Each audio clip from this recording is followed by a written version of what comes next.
We need to balance the checkbook. You hear politicians say this every day. The idea is simple. You are a household. You have to earn money before you can spend it. If you spend more than you earn, you go broke. It makes perfect sense. But what if I told you that for the US government, that logic is a complete illusion? We are going to look at a document called The Great Monetary Divergence. It outlines a shift in economics that explains why the stock market hits record highs while your grocery bill doubles. This is the story of modern monetary theory, or MMT. It argues that the government is not a household, it is a sovereign issuer. Unlike you, it doesn't need to tax or borrow to spend. It spends money into existence via keystrokes, and it taxes money out of existence later. But if they can print infinite money, why are we seeing a massive gap between the rich and the poor?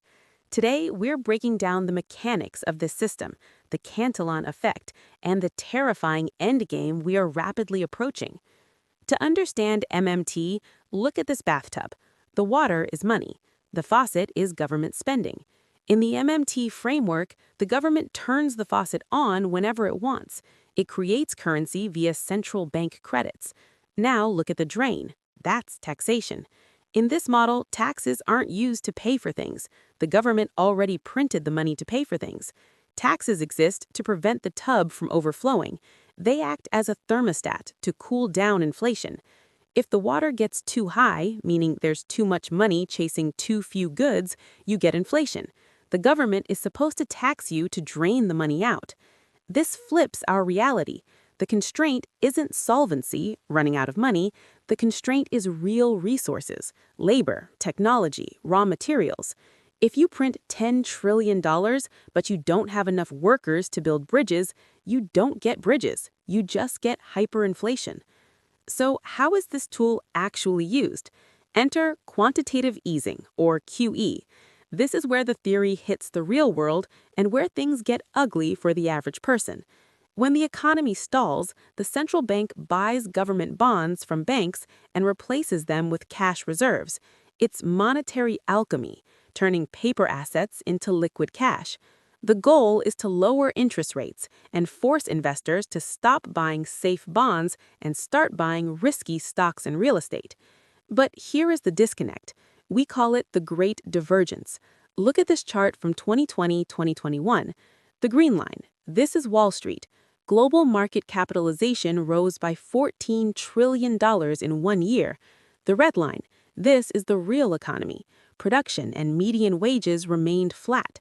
We saw a wealth bonanza for financial institutions because the new money got trapped in the financial sector.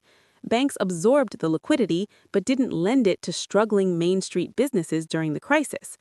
This brings us to the most important concept of this video, the Cantillon effect.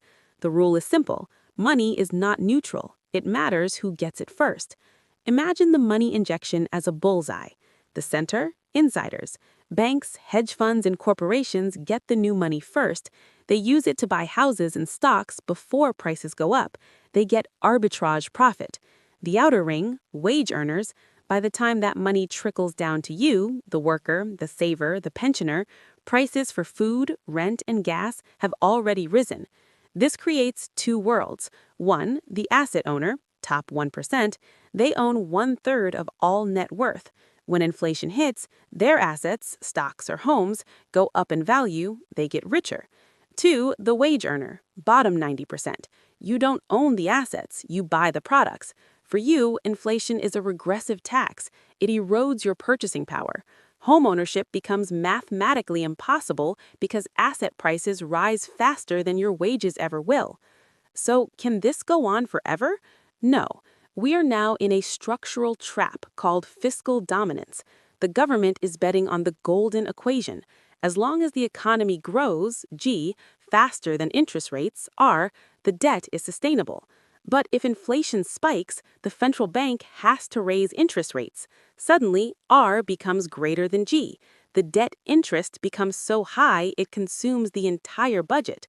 The government faces a binary choice: default on the debt or print hyperinflationary amounts of money to pay it. According to the file, we're staring at three possible endgames. 1. The inflation threshold. Political inability to tax leads to persistent, crushing inflation. 2. Loss of reserve status. The world stops trusting the dollar, forcing the U.S. into severe austerity. 3. The Great Reset, or Jubilee, a fundamental restructuring of the financial system, where debts are wiped out because they simply cannot be paid. MMT correctly describes the capacity of the state. We can print the money, but it cannot erase the constraints of the real world. You cannot print oil. You cannot print labor. You cannot print trust. The challenge of the next decade isn't financial engineering. It's directing resources to the real economy, bridges, factories, and energy, rather than just pumping up stock prices for the top 1%.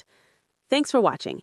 If you want to understand more about how the inflation tax is affecting your wallet, check out our next video.